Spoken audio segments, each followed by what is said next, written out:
Is there a lead or a prospect that you really, really, really want to get in front of? Maybe it's a key decision maker at one of your dream client businesses, or maybe it's a potential partnership or referral partner that can make or break your business. Well, if there is someone that you really like to get in front of, today I'm going to go through and show you how to find the email address so you can go and send them really, really good cold emails and start the relationship.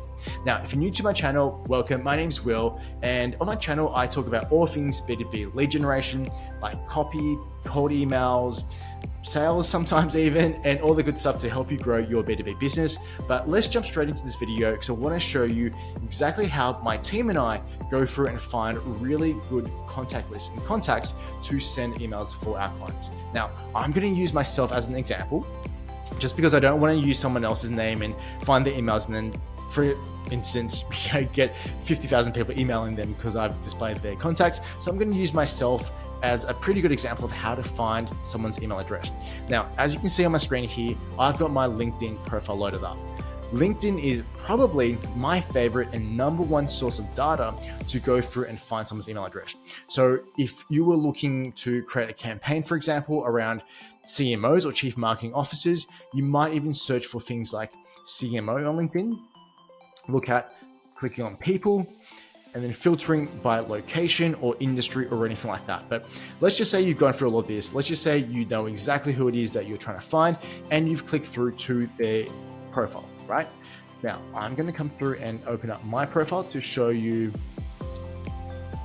exactly what you do from that point onwards. So you've gone through everything else. You've found the people that you want to be talking to, you've clicked through the profile and you're looking at this screen right here. So this is the profile that you will probably be looking at of your leads or your prospects. Now, on the profile, there's a few things I note down, and it's the first name, last name, first and foremost. It's kind of the job title, right? Good point of personalization if you can have a really good job title in here. And it's also the job experiences, right? Where they work, what roles they're in, what they do. Now, if you have a combination of all of this, I suggest first and foremost, you store it in a spreadsheet somewhere, whether it's Google Sheets or Excel. That can be really handy for later on. But just by going through these bits of information, the number one thing I'm going to look at first is what is the most relevant company. So if you look at my experience, chances are you can see that, hey, I've actually been at Growth Labs for the longest amount of time and I'm still there at present. So chances are this is the company that I'm going to be responding to in terms of emails. So I'm going to copy the name of the company. So I'm going to take this and copy Growth Labs as a name, and I'm going to come across to another system called Finder.io. Now, what you're going to see on here is Finder is a service that goes and checks domains and potentially finds you people's email addresses from those domains. So I'm going to come and paste Growth Labs on here and click on search. Now, when I do, it's going to have a drop down. And so when you see the drop down, you'll notice that the icon for Growth Labs on here is the same icon as I've got on my profile here, right? Good match, good first start. So I'm going to click through to the domain, and generally Finder would actually list out the emails that's found in the past or that's publicly available and give you the emails associated with this domain. So as you can see, it's already found my email. But the other cool thing is it can actually see where the email has been found. So as you can see, it's found my own website. It's found James Schramko, which is my business coach, his website as well, where we've done some podcast episodes. And that's where it's found all the mentions of both my InfoAct email address and also my personal email address here. So that being said, what if it didn't come up here? What if it wasn't so easy, right? Well, the next step is I can take this domain and come across to this other section of Hunter, which is called Finder, paste in the domain and enter the name of the person I'm looking for. Now, here's a bit of a tricky part, because if you type in William Wang based on my profile and based on my company, and I click on find in Hunter, it's going to give you a negative result. Now, why do you think that is? Well, I'm going to answer it for you. It's simply because when I actually, even though William Wang is my proper name, my full name, and what I go by in all my documentation, when I actually send emails from my business, or when I talk to people like clients or customers or leads and people like that, I actually go by Will, right? So if you had to search for Will Wang, for example, oh, not William Wang, although that's kind of what I got called in high school, but if you have a search for Will Wang, then Hunter goes, hey, actually, we found someone here who matches. So a lot of the times, if you're trying to search for a lead or a potential client and they're not coming up in Finder, it's probably because they've got the wrong name, or they've got the wrong name, or they're using a separate domain to send emails from. So just a quick point to have on here.